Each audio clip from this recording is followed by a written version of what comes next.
welcome to Lead with Intention. Today is Compassionate Day. Welcome to the show where every single week I, your coach, Ambereen Hameed, shows up here ready to serve you.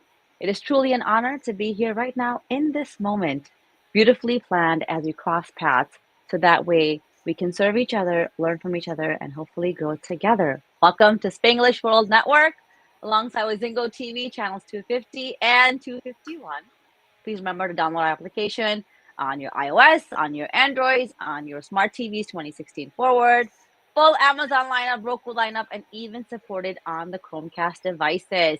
While you are downloading this app, feel free to engage with us. Let us know what we're doing well, but then also what's more important is what we can do better for you, because that's what we're here for. We're here to actually allow all of us to be on a journey of growth together. App is completely free, so make sure that you can actually tap in. There's also a beautiful thing that I'm learning, that you can engage with us. So you as a viewer, watcher, audience member, you can actually talk to us through the app, and you can actually leave messages, which I'll be highlighting a lot more during our conversations with our guest.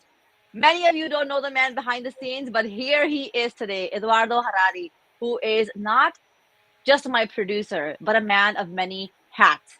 He's a father, he's a husband, he's an entrepreneur, he's a businessman, and he's somebody who loves to give and pour in.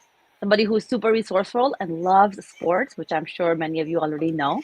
But I really want to dive in today and understand him from a very different light from what we see him usually in. Welcome to the show, Eduardo. Thank you for having me, Ambereen.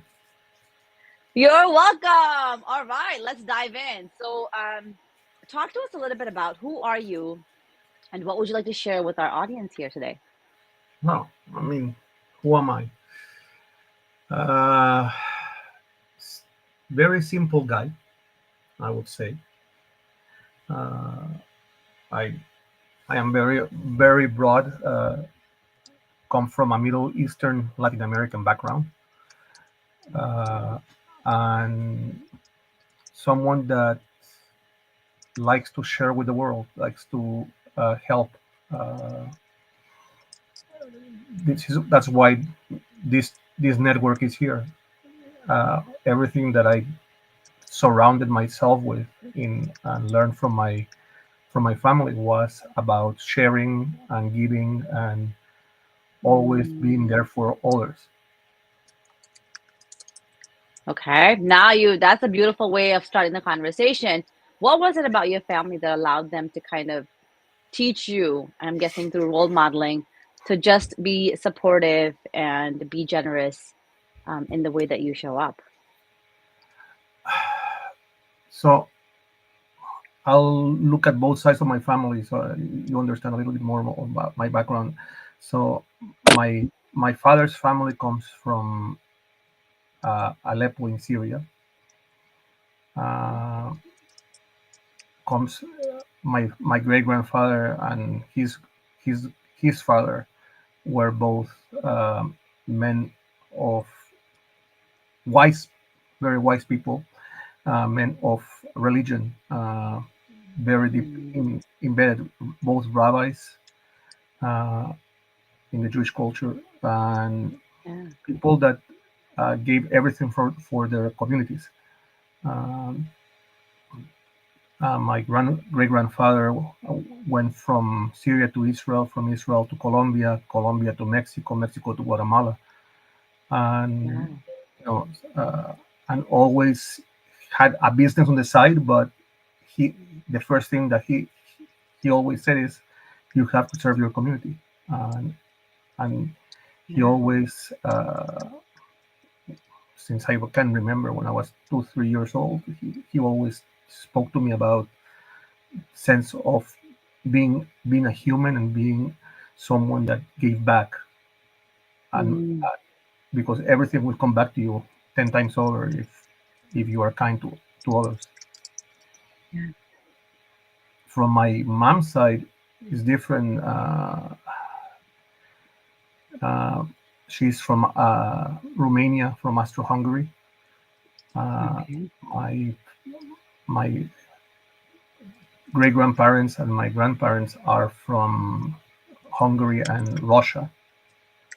Okay. So, and although my life in my lifetime, I didn't see my great grandfather in a good health condition because he had early in his life a convulsion, and he was paralyzed as a child. Basically, became a child from about age 40. So I didn't really see him as such. I don't understood him, Mm-hmm. but Yeah. but one of the things that I always saw of him was that what he did remember was going to synagogue, and again, the religion and community. And how have you kind of seen this morph into your own life, Eduardo, in intentional living? So I think you always have to live with intention. You have to live with a sense of who you want to be, not not who you want to be remembered as, but Yeah. what can you do for others. Uh, Intentionality in the aspect of how you can affect lives and make them better. Yeah.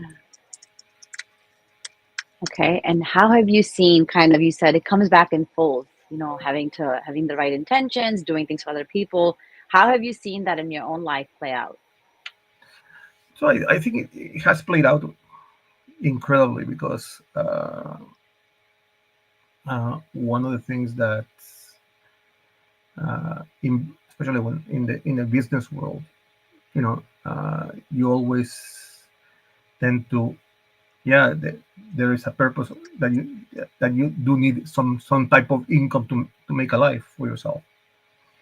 Mm-hmm. And but I was taught that, you know, following my grandfather's footsteps was that yes, you need money, but you need money to do good with. Keep Mm, keep what's necessary for you, and share with others your wealth and your and that intentionality of being who you are. Um, so in both my businesses, we have a foundations that we try to elevate community life, community charity, because that's what's essential in life. Uh, and and through that is that, if it wasn't for what I was doing to try to build community, a friend of mine with with a friend of mine in LA, we built an application in the early days of my career in IT, that was a Jewish dateline, and that's how I met my wife. We met online, mm, and it was that it wasn't we didn't build the application to meet women. We made the application for people to talk to each other, to interact, because yeah. people from all over the world want to meet with each other. Not necessarily you Mm-hmm. are going to meet someone in your hometown. You know what I mean? And that's what it comes Yeah. down to. So So, how does that idea spark upon you and your friend where you're like, you know what, let's create a dating app and let's really find out how people can intermingle, and create something even bigger, not only for themselves, but for other people as well? so it was funny because we both came, we both had the same impression of dating life. Dating life was, going to clubs and trying to see if Mm, you could pull someone into the dance floor and try to mingle. And I got tired of it, and he got tired of it, because it was the the a thousand questions before even you go into the onto do what you were supposed to go to do, to dance and to meet. It mm-hmm. was a digging as to what you did, how you live your life, and who are your parents, and what you have to give me. And I said, that's not for me. And so I told him, I said, you know, there is other dating apps out there, but there is not one for the Jewish community. So let's try to build something like that, but not let's not call it. It's not a dating site. It's going to be a meeting site Mm. because that's what it was all about. And we started that with the purpose of we started doing. So once we got a sizable group together of people, what we were what we did events, hosted events in Toronto, we hosted events in LA, in Mm. Chicago, in New York, and once a year we did a cruise, and we gathered all the people, and we went for a 10-day cruise in the Caribbean Mm. because it was the way for people to understand each other, to meet with each other, and they came from all over the world, and that it really became really nice. But it was more of a friendship idea than a dating app. Yeah, I think what I'm hearing you say is like it takes the pressure off of the whole dating game because you are like, oh, we're just going on a cruise. That's it. We're just going on a cruise. We're gonna go have fun. We're gonna eat food. We're gonna be taken really great care of and explore maybe a brand new place that we've never been to. So now I don't know how old you are in this timeline. I'm assuming a lot younger because you said, this is when you guys were kind of butting heads and trying to figure out like how to find the right women. Now you're in the space. Take us there and kind of talk to us through this experience. This whole experience, it requires a ton of courage, which is something that I think you're in a way downplaying. Two boys or two men who are like, oh no, let's just create an app. Okay, let's create an app. Let's have a bigger vision. The vision became let's host event. How did you push through to that? And then really understanding that we need to even take it a step further and make it a bigger experience, which became the cruise. So we started this venture with him as a joke because we didn't have Ah. it was truly a joke. It was we'll give it to some of our friends and they'll share with their friends and that kind of situation. It wasn't it wasn't a business that we wanted to create. It turned out to be a business at the end of the day because as it became bigger, revenue we needed revenue to maintain it. But Mm-hmm. the the idea was technically uh, to have a social platform, uh, and we were what I was 24 at the time, 25. My friend was Mm. 26, I think.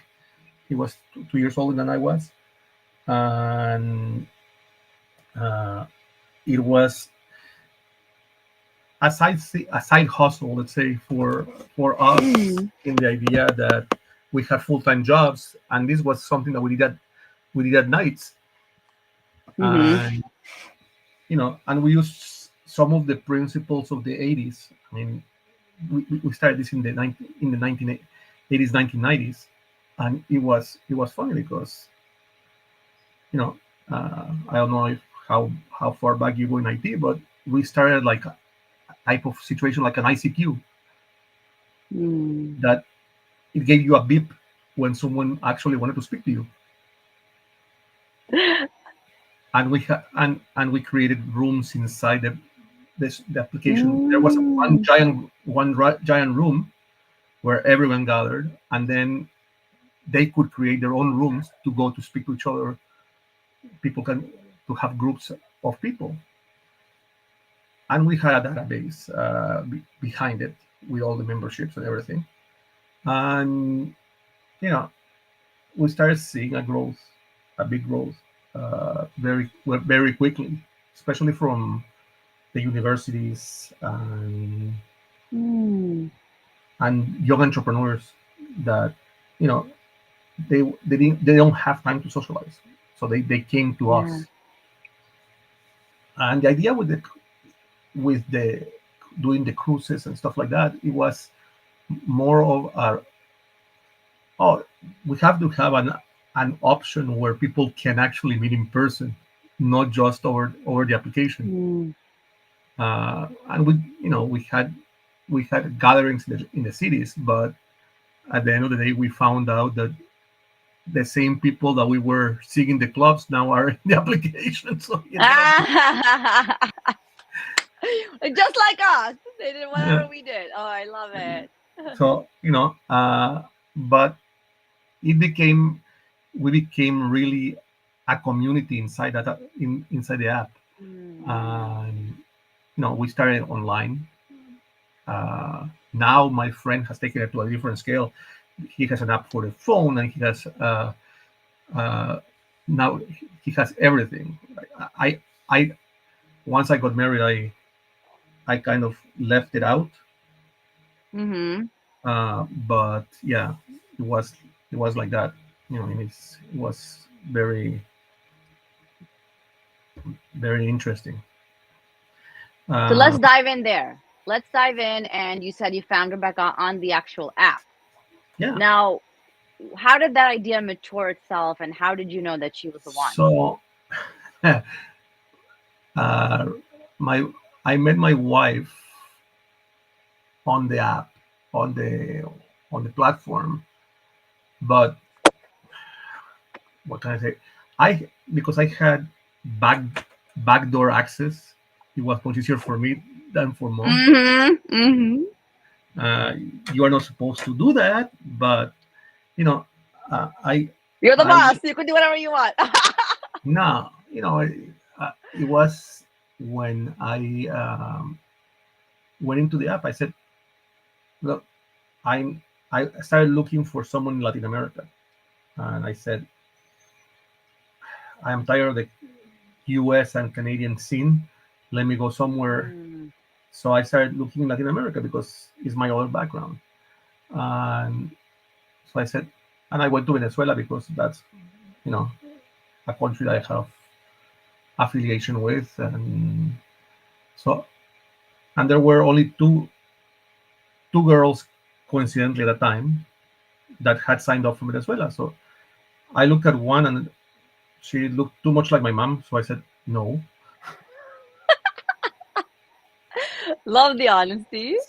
So I I went towards my wife, who's now my wife, Rebecca, and so I started chatting with her, sent her a message, and said, my name is such and such. I lived in Venezuela from this time to this time. I came to Canada and this and that, and we started talking, and we found that we had friends in common, Ah. and uh, so we started talking, and we went from our platform, JDate, to ICQ, and started talking more privately Mm. and for longer hours of time, uh, to the point that we were, you know, everything expanded, and we talked for probably from early in the evening till the next morning when I had to go to work at some points. Love it. But it be, and that's what the power of, I always said that's what the power of the internet has. It can do Mm. very bad things, but it can do very, very good things also. It Mm-hmm. depends how you use it and for what you use it. Uh, and and that's the intentionality. I wasn't intentional about meeting. I was intentional about meeting somebody, but it wasn't aimed for marriage, or it Yeah. was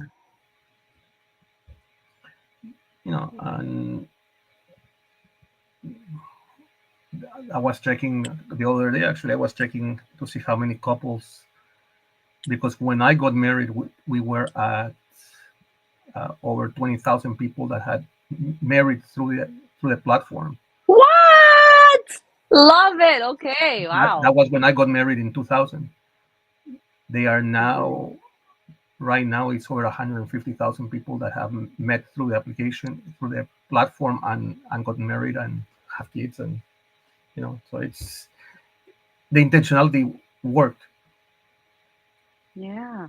I mean, you did do some homework too, right? Like you kind of sat down and said, okay, I don't want somebody from the North American region. I want somebody who is more native to me. What's more native? Okay, it's Venezuela. Let me see what's happening in Venezuela. Okay, too much mom. Okay, let's try her out. I really think your intentions were pure. because you weren't looking to just kind of pass time. You were like, I want to evolve now. I need something more deeper. Now, what was it about Rebecca that you spent hours and hours talking and communicating and just getting to know each other a little bit more? What was that seal the deal? Because I think it's really important for every single person who's listening here. Thank you so very much for continuing to contribute the most valuable commodity, which is your time, to us, and hearing about Eduardo's personal story, which is why I'm taking this conversation. Like, what was it about her that you were like, yeah, she could be the mother of my children? So I think that we we were talking at length about different things, whether it was politics, whether it was our likes and dislikes and stuff like that, and we got to know each other so well as friends Mm, that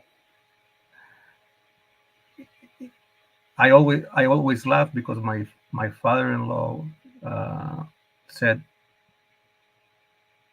"Are you sure you want to marry my daughter?" And I said, "Yeah." He goes, "You sure?" I said, "Yeah." And we weren't boyfriend and girlfriend. We were friends. mm-hmm, We actually got married. We dated. I think we got to know each other more during the first years of marriage because we never were boyfriend and girlfriend and went out or anything. We went from mm, I went to Venezuela for 2 weeks, asked for her hand in marriage, and 2 months later we were married. So so basically, we grew with each other, but we knew exactly what we wanted and what we were looking for, and we knew, mm, we talked about kids and how we wanted to bring them up and how, what was about, education and stuff like that we wanted for the kids, and I think it was premature. It's always premature when you start talking about that kind of stuff, but because none of what we talked about has happened so far. You mm. learn as you go with kids. There is not a You manual. do. Yeah, I mean, you can read. That's what I often tell people. Like, as a family-driven coach, I'm like, you can read all the books, all the articles, all the research, and you're still like, I don't know how to do. I don't know how to do what I need to do in this moment, because I think parenting is probably the most difficult, role, or path in the whole world. And so I love the fact that you not only did you guys keep it very friendship oriented, which is what I keep here. It's like the fifth reminder in the last week that marry somebody who is your friend, who's your companion, and that really builds a greater foundation. Now, allow us to kind of take a glimpse and a glance into your home, if you would share something personal with us when it comes to your own family. Yeah. So I mean, I think, you know the basic, and I always said this, that the reason that Rebecca and I have we are going on almost 25 years of marriage, and the reason that we have succeeded at this is because we had great communication from day one. Because we didn't Mm, meet in person, and we talked about it as friends online, and we talked about yeah. different topics. When we got married, we learned that communication was the avenue to our success, and that's what it came down to. Uh, and I was talking to, you know, you know, we have two kids. My daughter, who is that is 13. My son is 14. He has autism, and you know, uh, it has been very difficult because, but again, communication is the many couples, when they have a kid with deficiencies, tend to have issues within their marriage because they don't know how to handle it. In Mm-hmm. our strength was that she's very methodical, and I am very very a person that I go beyond to try to resolve issues. So, Mm. you know, being that we were in Canada, that also helped because I was very well connected politically here and very well connected in the community. So, you know, I started hitting the ground to see how I could. And this is the other thing about what I told you from the beginning: intentionality and community awareness. See where in the community you can go, not just to benefit for yourself, but to create a community that will benefit everybody. So I started getting involved with autism in the autism associations in Canada, in Toronto, and I noticed that uh, a lot of there was a lot of political cloud around the subject of autism, and no one was doing Mm. anything about it. So I actually started going to how how can I say, started going to our um, politicians, friends of mine that were in politics, and saying, "Hold on, why are we not supporting research to create a cure?" Mhm. Oh, because autism is something that no one knows about. I said, so that's why you need research. That's why you need to put money behind Mm. it, so that and and I started asking, doing a survey my political friends, with my political friends, and said, you know, excuse me, I see that your son has this modality. When did you discover that? So, oh, he started very young, at a very young age. So I said, that's one form of autism. Mm. And they said, no, my son is not autistic. Can be. And I found out that almost 87% of the politicians in Canada had kids with autism, but they did nothing about it because they didn't know that they weren't diagnosed. Because there Mm. wasn't a diagnosis plan for autism in Canada until until the until the late 2000s. So so it became really interesting. Became really interesting in that regards, Mm. because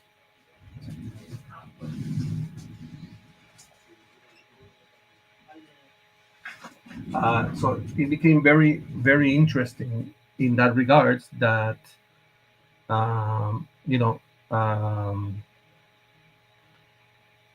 they didn't know what their own kids had, because they didn't go through the diagnosis process.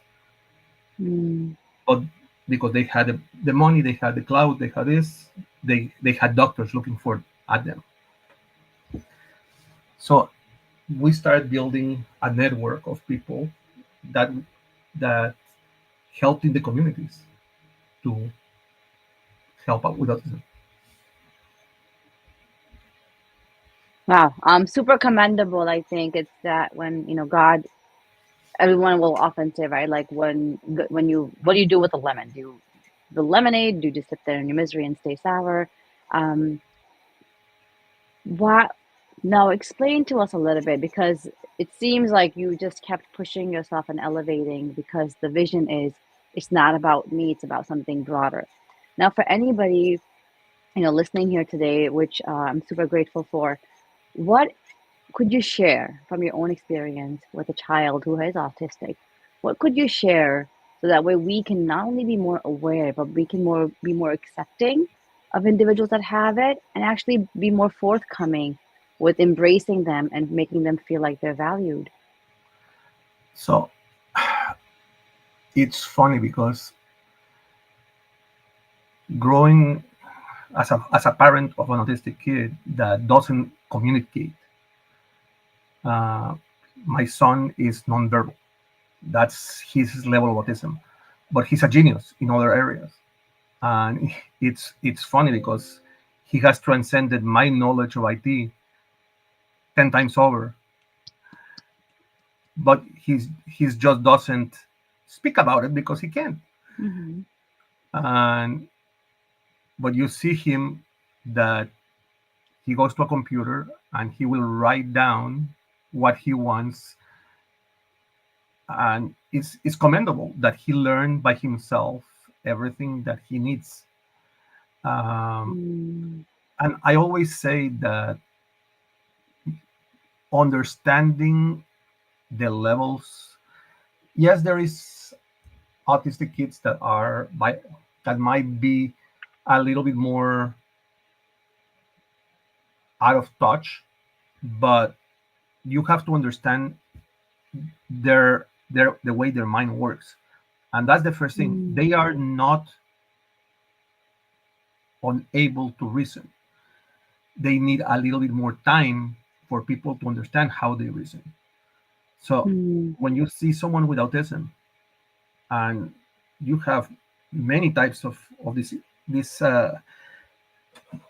it's not a disability, because you cannot call this autism a disability. It's an uh, uh, different way of putting things together, and that's what I always say. Learn, observe how they act, and you will learn how to communicate with them. uh, you know, Asperger, which is one of the highest levels of autism, these people are brilliant. I mean, Bill Gates has Asperger. You know, the highest minds in the world were autistic, and people don't understand that they are there. But you know, and that's what I want. I That's the ultimate goal. The ultimate goal with me right now is get my son through the process, because I want him to go to university. I want him to have all the enjoyments of life, all what he wants in life, but Yeah. understanding that understanding that Call from Tor Landlings. um, on Call from Tor Landlings. understanding, like I said, that he has his deficiencies, and Mm. I have to guide him slowly through the process, um, and do the same thing. Create that path for more kids, more people, because behind my son there is many, you know, Yeah. and we have to help. Wonderful. Now, I do want to take a deeper dive into this, into your family. And I want to ask your son, he's autistic, and you and Rebecca are finding ways not only to understand and to observe him, but to serve a broader community. How do you think, for somebody who's listening and going through just even not even autism, like just general challenges where one kid requires a little bit more time, effort, and attention, how do you think your daughter has evolved in this situation? What have you seen as some challenges that she has faced, being the sister of somebody who needs a little additional support? So what I would say is very simple. Yes, you do put more attention on the child that may have a situation, Mm-hmm. but you have to balance. Don't disregard the other one. Yeah. My daughter is very bright. She also has ADHD. She has a deficiency that she doesn't concentrate as well as she does, as Mm-hmm. she should. Yeah. But I have, again, the wonderful age of technology. We have learned to help her through technology in the arts. She's a brilliant kid when it comes to design and music. Mm-hmm. So we what we have done is that we have taken her and put her in a arts-minded school Mm. so that she learns math and everything else, but is more guided towards the arts Mm. because that's what she has strengthened. And I think she has learned that she she has matured faster than most kids have because of her brother. Mm-hmm. But they love each other, and it's amazing to see it uh, with those two with the two kids because I asked my daughter, "Can you please take care of your brother? I have to do something for work," and she will say, "Yes, no problem, don't worry." And she'll go downstairs and she'll sit beside him while he's playing around and she's doing something for school. And you see him whenever we take her to the doctor or whenever we do whatever with that she's not feeling well. You will see that he walks over to her and says, "Alice, be happy." And it's his way of saying, "I understand. We are You are my sister, and I care about you. I don't like to see you sad." Mm-hmm. Yeah. And it's it's very interesting. It's very interesting that um, that you see the two kids melding with each other. This is the first year that they are going to go to camp together, Mm. summer camp together, and she is going to be his counselor, although he's older. Mm. Okay. But it was a way to bring him into regular camp Yeah. because he for all his lifetime he has been going to special needs camps Mm-hmm. because he has grown up with that crowd. Mm-hmm. And so he's going to go to camp with her for 3 weeks now in the summer. And you see the joy in his face because he sees his sister going with him somewhere and being spend the whole day together, not just the afternoons. I love hearing that. Now, for for myself, just to better understand as well, is how did you know that your son, I don't know his name, so if you could remind me, please, Nathan. Nathan. So how did you know for Nathan it was time for him to kind of take the next step forward and be in a place where he hasn't traditionally been seen? So he has been going. He has grown in a. He went to a special school. Um, all his since he was about 6 years old, Mm-hmm. and that school actually has summer camp program where they went overnight. They did some overnight camping and stuff like that. Mm-hmm.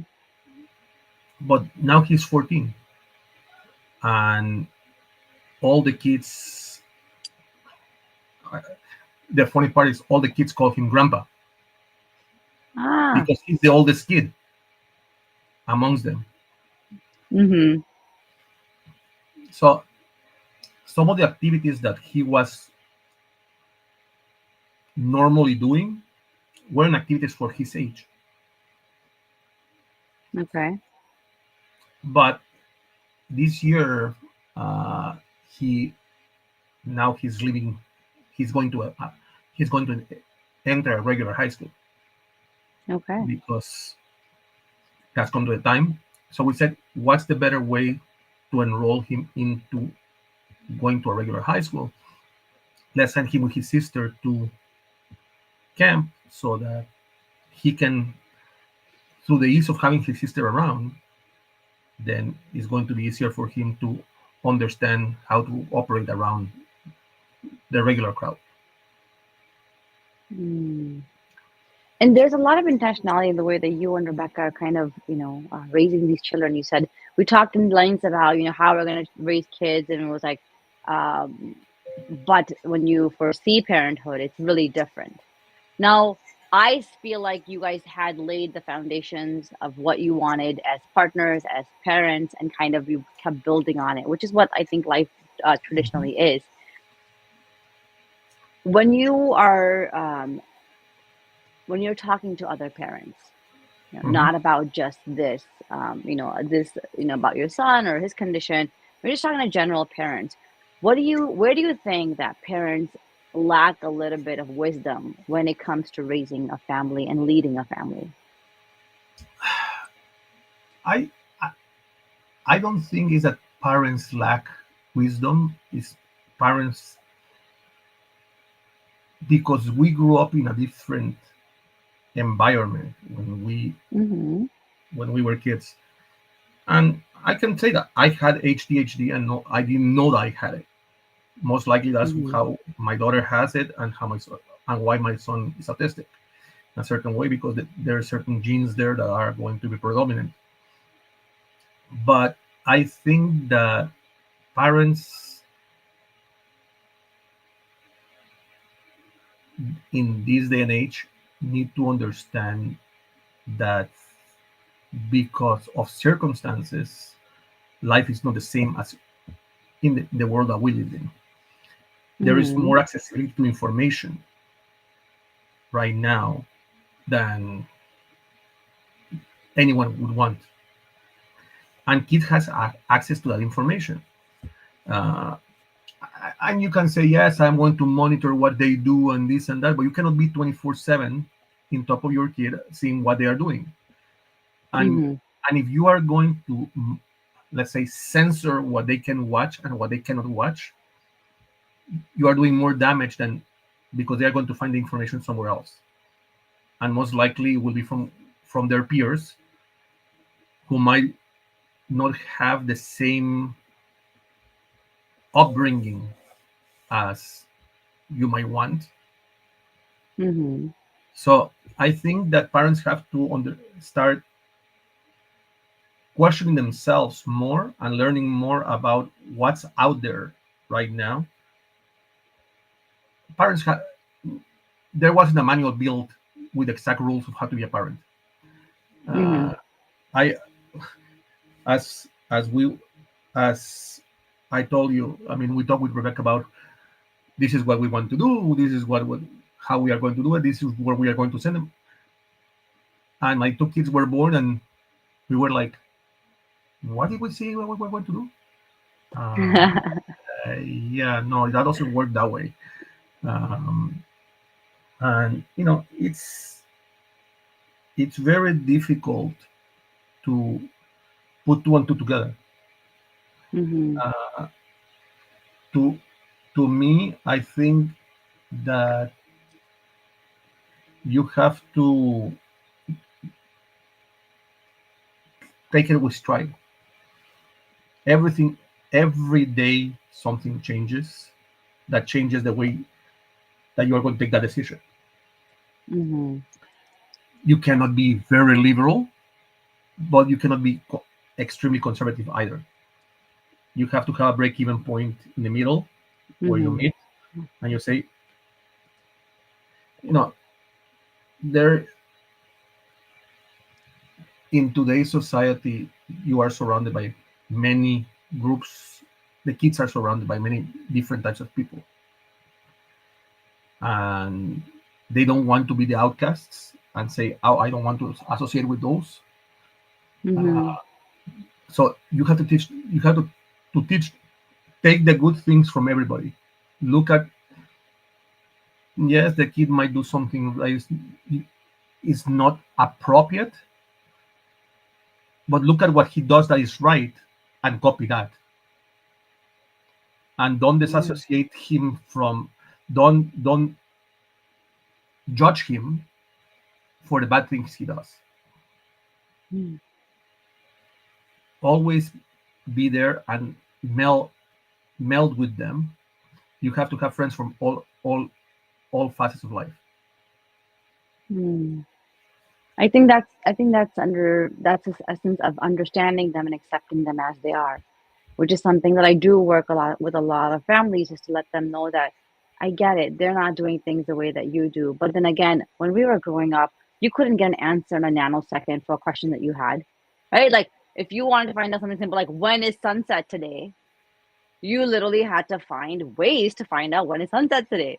Now it's like you say it and it just happens. So I think it's so true. As parents, we have to kind of keep taking one step in front of the other to strive to become a little bit better, because we are taking that intentional action of observing and understanding them as they are. How do people get in touch with you, Eduardo? Anyone that wants to kind of share what resonated well, or maybe the way that you can maybe help them and support them in the expeditions that you're currently on in your own life. So the best way with me is the online. Look for Eduardo Harari. I am one of those very open people. I have all my information. You can find it anywhere you want, Yes. uh, and it, it comes to that. I mean, I don't. Uh, my email is everywhere. My telephones are everywhere. Reach out to me if you want to learn more. Uh, if you have kids that need help in any way possible, if they want apprenticeship programs or something like that, we in both my companies, we take students in and teach them IT, and the other side we teach them how to do shows like this. You know, I love it. Yes, you know. definitely. Eduardo is not only resourceful, but he's genuinely a simple, kind-hearted, loving man who does want to impact, who does want to serve, who does want to build a greater level of community, so that way the world can be just a little bit more beautiful. As of course, all of us have to part one day. Now, I want to ask you, as I do every single person, let's get into our intentional wrap. These rapid fire questions, they're coming at you. One word or one sentence is what's going to take to answer, and then hopefully we'll be wrapping up that show. Okay. What do you want to leave behind for the world, Eduardo? Better understanding of humankind. Okay. How will you know that you've led an intentional life? If I can impact one person, I have done something good for with my life. All right. I can say you already done that. Hey, I'm standing right here in front of you. Um, if you could create one law that everybody had to follow, what would that law be? Very difficult. That's a very difficult question because, but I law of kindness. Look at your neighbor the way you look at yourself. Yeah.